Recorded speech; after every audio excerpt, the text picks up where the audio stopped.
Hello and welcome to another Sporty's Flight Sim review video.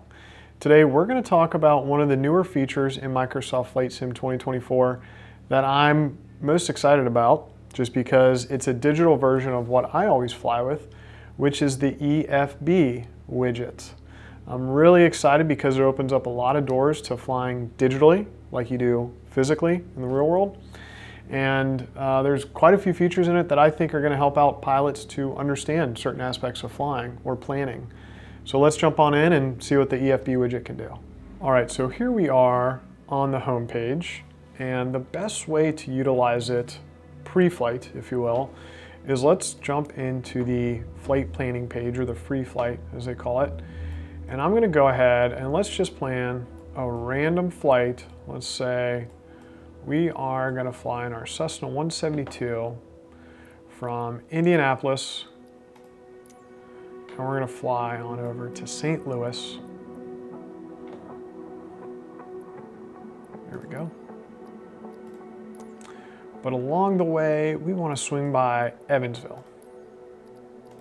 All right, so our flight route is planned in that 172. You can see we've got some indications of weather, what type of runways we have to work with, and that's the basics right now. Where we take it to the next level is with the EFB widget. You'll see down here, there's a button we can press to open that. It's also the default on any keyboard you plug in to the tab key, and that will bring up our digital EFB, if you will. Here is the route page, which has our departure, Indianapolis, already plugged in, has St. Louis, our destination, plugged in, and even has via route Evansville plugged in right there. We can get into some of the details of, let's say I don't want to take off runway 23 right from Indianapolis. We can select one there. We can also change our procedure, departure procedure, based off of that runway. So these are planned departure procedures and the transitions that would be used when departing that airport and that runway. And then of course we can get into St. Louis, landing on runway 30 left. Let's go for 30 right, and let's change our procedure from direct to, let's go for the ILS, 30 right, Indianapolis. And we are going to take the TYRSH, the Tyrosh transition into that ILS. So as you can see, you can get pretty into the details of planning out your flight, which I think is very helpful in what active pilots do these days. Another thing I really like about the EFB app is you can send this route to our avionics with a click of a button that has been pushed into the avionics of whatever aircraft we're flying. It will save you some ramp up time of getting your planned flight here into the digital aircraft. So that's a really cool feature I like. A couple other things we can do just from the navigation page. Instead of looking at our route, we can also look at the flight details, VFR, IFR, we can change those, registration, flight numbers, ATC call sign. If you get into using a simulator for VFR communication or IFR communication practices, that's going to be helpful right there. Transponder, flight type, remarks, all the above. Just as you fill out a flight plan in real life, you can do it here in the program. We can do our payload options, or weight and balance as I like to call it, passengers, cargo, amount of weight being utilized.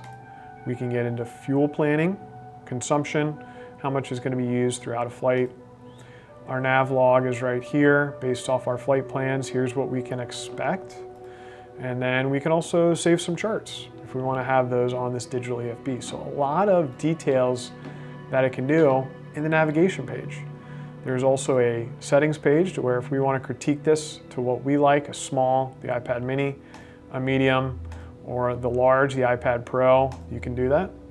You can also change your units of measure. You can change the organization of what's down here. Right now, there's only 4 options. There's the flight planner, aircraft, pilot, book, logbook, and then settings.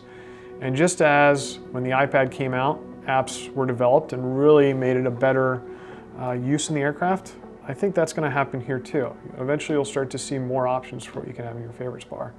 We'll just have to wait and see how that progresses. We also have the pilot book. This is, think of your digital logbook.